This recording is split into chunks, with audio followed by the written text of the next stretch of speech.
के इस मंच से कहते हैं, ये देखने वाली बात होगी। प्रारंभ हुआ है, यानी विकास कैसे होना चाहिए।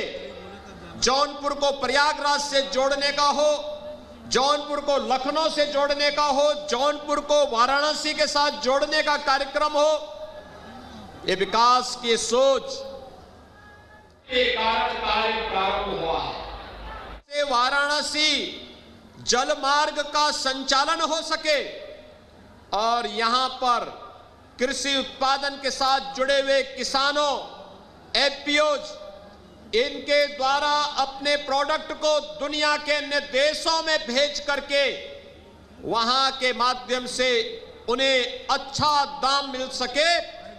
इस कार्यक्रम को, इस विजन को, प्रधानमंत्री जी के इस विजन को भी प्रभावी ढंग से देश का पहला वाटरवे के निर्माण के कार्य को भी माननीय गडकरी देशों में भेज करके वहां के माध्यम से उन्हें अच्छा दाम मिल सके।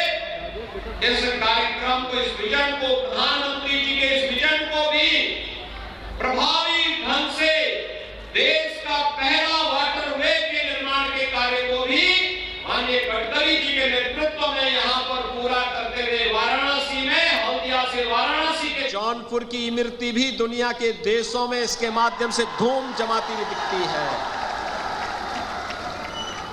भाइयों बहनों, विकास के लिए इसीलिए मैंने कहा, विकास संकुचित सोच से नहीं होता है। विकास के लिए विराट सोच चाहिए। जो लोग जाति के नाम पर, क्षेत्र के नाम पर, भाषा के नाम पर, परिवार के नाम पर, वंश के नाम पर राजनीति करते थे, वे लोग बड़ी सोच नहीं दे सकते थे। जिन लोगों ने भारत को परिवार माना है और पूरे देश के विकास की एक विराट सोच को लेकर के कार्य प्रारंभ किया है, आज उसका परिणाम है कि वे विकास के कार्य युद्ध स्तर पर चलते हुए दिखाई दे रहे हैं।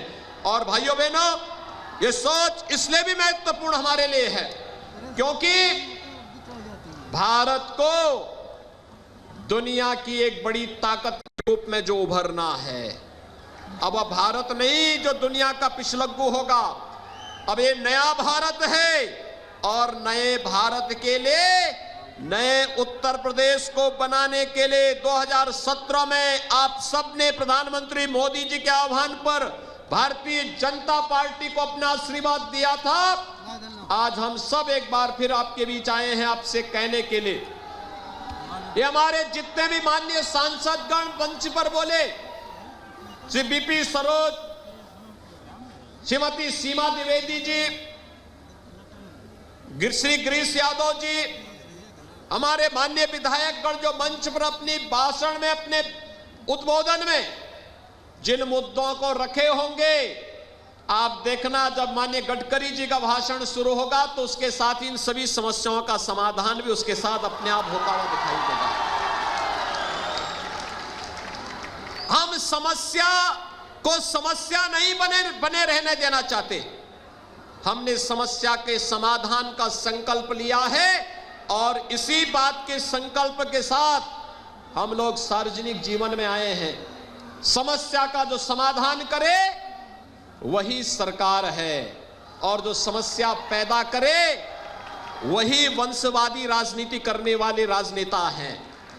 परिवारवाद और वंशवाद के आधार पर जिन लोगों ने प्रदेश के नौजवानों के जीवन के साथ खिलवाड़ किया, किसानों को बदहाल किया, गरीबों की रोजी रोटी पर डकैती डालने का कार्य किया, जाति के नाम पर आपस में लड़ाने का कार्य किया, पेशेवर माफिया और अपराधियों को सत्ता का सरपरस्त बना करके व्यापारियों की संपत्ति पर कब्जा करने और उद्यमियों को उजाड़ने का कार्य किया, वे लोग विकास नहीं करा सकते थे, नहीं करा सकते थे।